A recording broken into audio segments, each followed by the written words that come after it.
Okay, well, describe how this war will actually open. How will it start? Will there be an invasion? How will it start? How will it spread?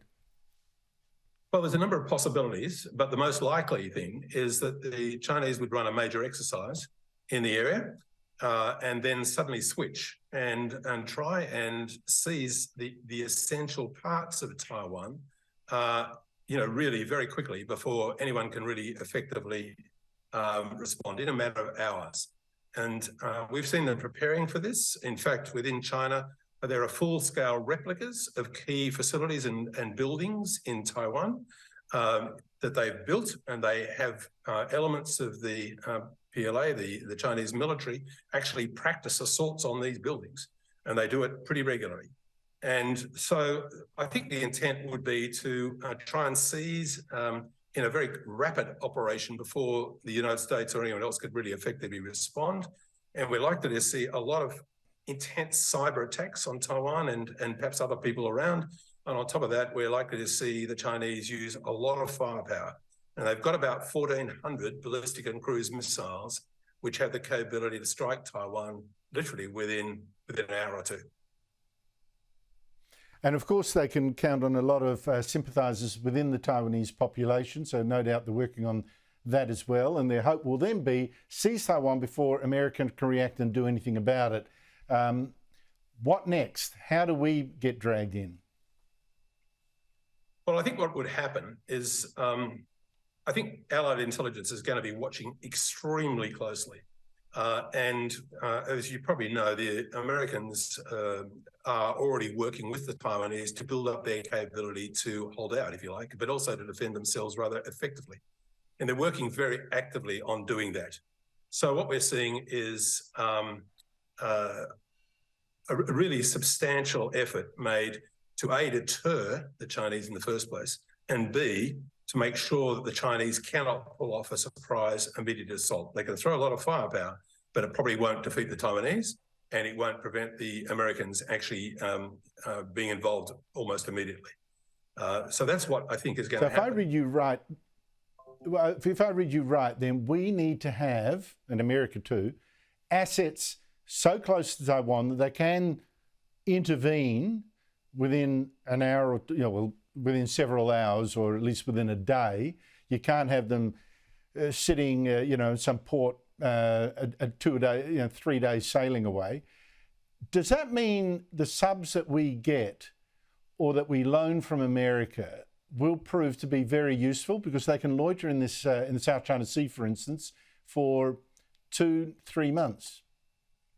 Absolutely. And that, in fact, there are three main categories of capability that I think would be used by the Allies very quickly. Firstly, I think there'd be a lot of cyber activity to thwart the Chinese assault. Secondly, there will be already, and I'm not going to say a lot about this, but in a crisis like this, there will be submarines that'll be able to make short work of the major assault force that might come across on the sea. I think the main initial assault, though, would go by air. And that's a bit more complicated, but the Taiwanese, with a lot of support from the Americans, can make it very difficult for the Chinese to actually gain a foothold and to stay there. So it would be really messy, and it would be very, very fast moving, and there'd be a lot of firepower being thrown around. But the submarines have enormous advantages because they can sit around and in a stealthy way without being detected for a very extended period of time. We're talking about, if we want, really months. And they do have enormous firepower. And it's not just torpedoes, which many people think about, but they can lay mines, make life difficult in that respect in certain key areas.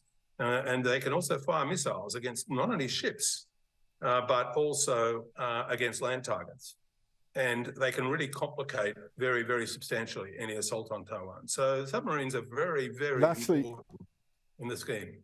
Right. Well, lastly, Ross Babbage, one of the reasons some people are saying that we're looking at a war within the next, before the end of the decade, is that China senses that there is this massive military buildup. I went through it earlier in the show. From around the region, but countries that have been caught napping, Japan, us, etc., with, oh my God, we're not ready. And then there will be this gap in time where we haven't got up to speed with the size of the threat. Do you buy that? What is this window of opportunity that China might see? Look, I think China, the leadership in Beijing really has some serious problems that we tend not to think too much about in Australia, perhaps. The economy has some problems. The population is aging. There is a sense in Beijing that they need to, if they're going to conduct an operation, the likes of which we've just been talking about, then they're going to have to move early. And that because by the time you get into the mid-2030s, basically it'll be a lot harder for them. It'll be harder because of their own internal problems, their own internal weaknesses, probably, but also in terms of the Allied response capability being much stronger. The Americans are building on a raft of things which are going to affect this region greatly and help us. But of course, obviously, we're investing a lot more, and the Japanese are now deciding to double their defence expenditure, and they're going to make a substantial contribution as well. I think that explains the huge scramble by America and all its allies, it seems, or most of them, to get ready. If people are wondering what's going on, Ross Babbage, always great to talk to you. Thank you for that great analysis.